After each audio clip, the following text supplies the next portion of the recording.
माननीय राष्ट्रीय अध्यक्ष जी अखिलेश भी आए थे और बहुत हिम्मत बढ़ाया, हमारी साहस बढ़ाया। अब्बास भैया नहीं थे,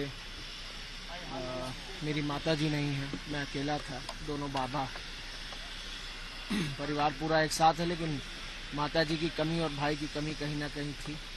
भैया ने आके बहुत हौसला दिया, बहुत हिम्मत दिया है और यकीनन उसका प्रभाव हम लोगों के सीनों पर पड़ा है। और जितने भी, क्योंकि मैं अकेला सिर्फ उनका पुत्र हूँ, ये तो मुझसे रिश्ता है, लेकिन लाखों करोड़ों लोग जो मेरे पिता जनाब मुख्तार अंसारी साहब को अपना रहनुमा समझते थे, मसीहा समझते थे, जो गरीब थे, उनका भी हौसला माननीय राष्ट्रीय अध्यक्ष जी ने बढ़ाया है और उनको भी हिम्मत और साहस देने का काम किया है। और हम इसका प्रभाव हम सबके सीनों पर, हम सबके दिल पर पड़ा है। निश्चित तौर पे ये मुश्किल की घड़ी है, लेकिन आगे का रास्ता आप किस तरीके से देखते हैं? क्योंकि जो यूपी गवर्नमेंट है वो लगातार एक तरीके से हमलावर बनी हुई है। खुद सीएम योगी आदित्यनाथ इस तरीके के बयान दे रहे हैं कि जो भी इस तरीके का कानून व्यवस्था में बाधक बनेगा उसका राम नाम सत्य कराया जाएगा। तो इनकी पूरी जो बयान है उसको किस तरीके से आप देखते हैं? देखिए, हम तो ये कहेंगे कि जो उनकी गोद में है, जो उनके अपने हैं, चाहे सौजाती गुंडे हों, चाहे माफिया ब्रजेश सिंह हो, चाहे माफिया त्रिभुवन सिंह हो, चाहे और भी, उन पर कोई कार्रवाई नहीं होगी। उनकी गाड़ी की तलाशी भी नहीं ले सकता है कोई। कार्रवाई करना तो बहुत दूर की बात है। इसलिए ये बिल्कुल खोखली बात है और एक तरह से टारगेट करके, चाहे इंसान कुछ किया हो या ना किया हो, उसको टारगेट करके और उसको नुकसान पहुंचाना, उसको तकलीफ पहुंचाना, ये आज की राजनीति बन गई है, जो कि बहुत घातक और खतरनाक है। आप लोग के परिवार की ओर से जो शंका जाहिर की थी, हम लोगों ने भी बीएचयू के एक्सपर्ट से बात की, तो उन्होंने भी आपकी ही बातों को आगे दोहराया। तो आप कह रहे थे वही बीएचयू के एक्सपर्ट भी कह रहे हैं। देखिए, हम तो ये फिर कह रहे हैं आपसे, ठीक है? एक मिनट रुक जाओ यार। नहीं, वो नहीं कह रहे, ये इम्पोर्टेंट भाई, इम्पोर्टेंट।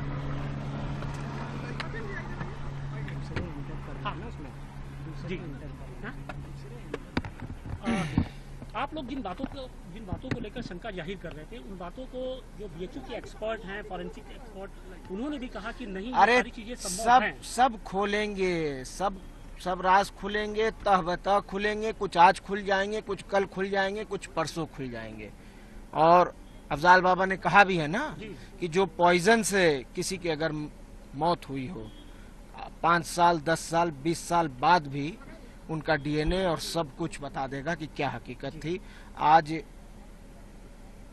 लोग छुप लें पर्दे के पीछे, लेकिन कानूनी रास्ते से हम लोग अपनी लड़ाई लड़ेंगे। माननीय न्यायपालिकाओं पर यकीन है और हमें ये भी यकीन है कि आज नहीं कल सच खुलेगा। योगी जी से कोई अपील करना चाहेंगे आप? कुछ या कोई बात कहना चाहिए? कुछ अपनी बात, जो अपने दिल की बात हो, मन की बात हो, वो केंद्र सरकार तक, राज्य सरकार तक अगर पहुंचाना चाहते हो, उनसे डायरेक्ट? कुछ नहीं, उम्मीद नहीं है? कुछ भी नहीं बोलूंगा। इलेक्शन को लेके किस तरीके की? नहीं, क्या इलेक्शन तो हो रहा है। इलेक्शन तो अफजाल बाबा समाजवादी पार्टी के कैंडिडेट हैं, लड़ रहे हैं, और क्या, और उसमें क्या बोलना। इलेक्शन ये तो कह रही है कि मुस्लिम वोट, मुख्तार अंसारी के सहारे मुस्लिम वोट, ये तमाम तरह की बातें कही ये जा रही हैं। कैसेट आप लोग बजाइए। अब उनके जबान में हड्डी नहीं होती, कोई कुछ कहे, लेकिन उनके जनाजे ने ये साबित कर दिया कि वो रहनुमा, गरीब, मजलूम, बेसहारा के दिलों में मसीहा थे।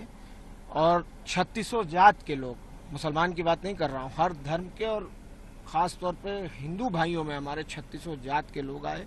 और आज भी 90% लोग, 10% हमारी कम्युनिटी के लोग हैं, 90% गरीब जनता वहाँ जा रही है रोज। आप मज़ार पे जाके देखिए ना क्या हाल हो रहा है।